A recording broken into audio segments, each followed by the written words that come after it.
Chapter 1, Returning Home.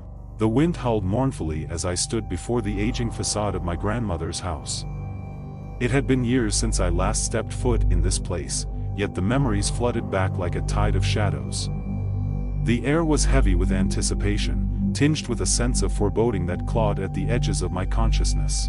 As I pushed open the creaking gate, a shiver ran down my spine. The house loomed before me, its windows dark and inscrutable.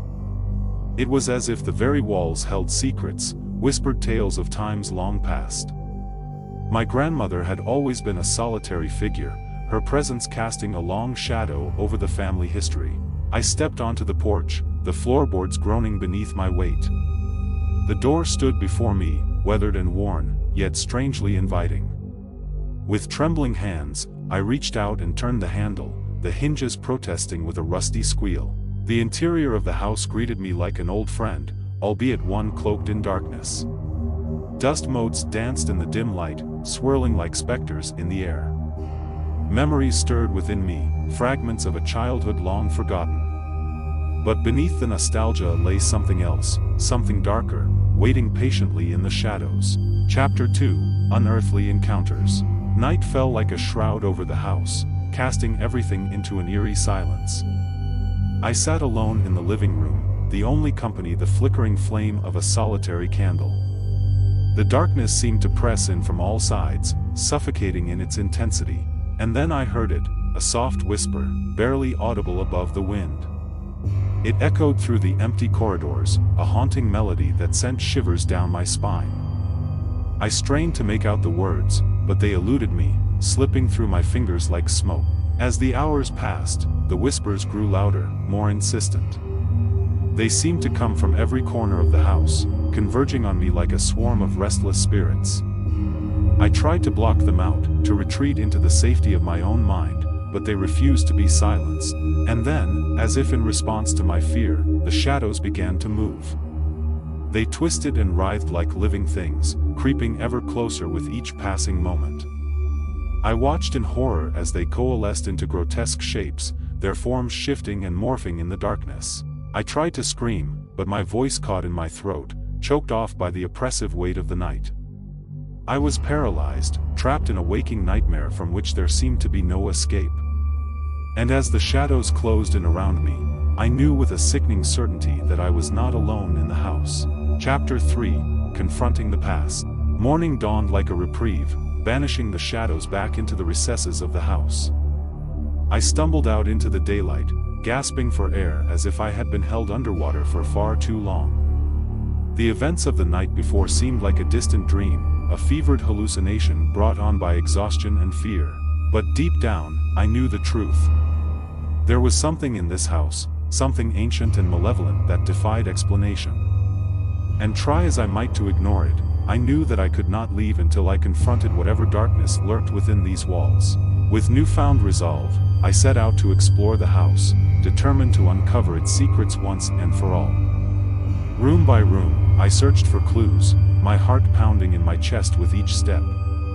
The air grew thick with anticipation, the tension mounting with every passing moment.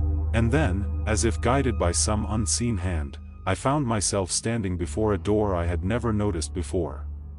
It stood at the end of a long hallway, its wood warped and weathered with age. A chill ran down my spine as I reached out to turn the handle, the metal icy cold to the touch. The room beyond was shrouded in darkness, its contents obscured by shadows.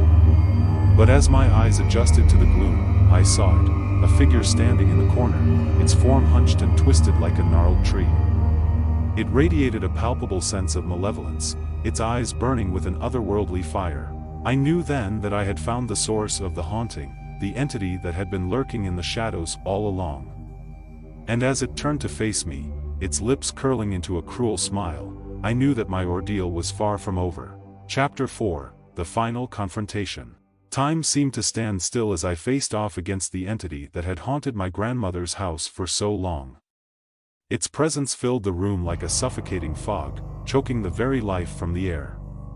But despite my fear, I refused to back down, to let this creature hold sway over me any longer. With a trembling voice, I demanded answers, demanded to know why it had chosen to haunt this place, to torment those who dared to set foot within its domain. And to my surprise, it spoke, its voice a chilling whisper that echoed through the darkness. It told me of a time long past, of a family torn apart by tragedy and betrayal. It spoke of my ancestors, of their greed and ambition, their lust for power at any cost. And as it spoke, I felt a chill run down my spine, for I knew that its words held a grain of truth. But even as the creature spoke, I sensed a sadness in its voice, a longing for something lost to the sands of time. It was a being trapped between worlds, bound by the sins of the past, unable to find peace until its thirst for vengeance had been sated. And then, with a final, desperate cry, it lunged at me, its claws outstretched like talons. I braced myself for the impact, steeling my resolve against the darkness that threatened to consume me. And in that moment of clarity, I understood. I understood that the only way to break the cycle, to free myself from the grip of the past, was to confront it head-on, to embrace the darkness and emerge unscathed on the other side. And so, with a strength born of desperation, I reached out and seized the creature by the throat, its form dissolving into mist beneath my fingers. And as the last echoes of its scream faded into the darkness, I felt a weight lift from my shoulders, a burden that had plagued my family for generations finally laid to rest. The house was silent once more, its secrets buried deep within its walls. Epilogue, moving forward. As I stood before the crumbling facade of my grandmother's house, I felt a sense of closure wash over me like a wave. The events of that fateful night seemed like a distant memory now, a ghost of the past that haunted me no longer.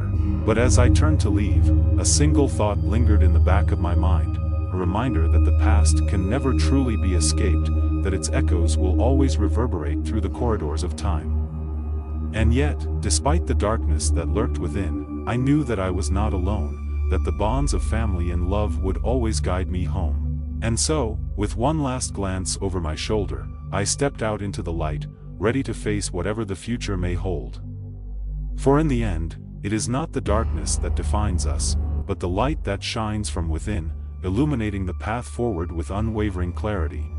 By the way, if you want more horror and creepy stories like this, then please subscribe.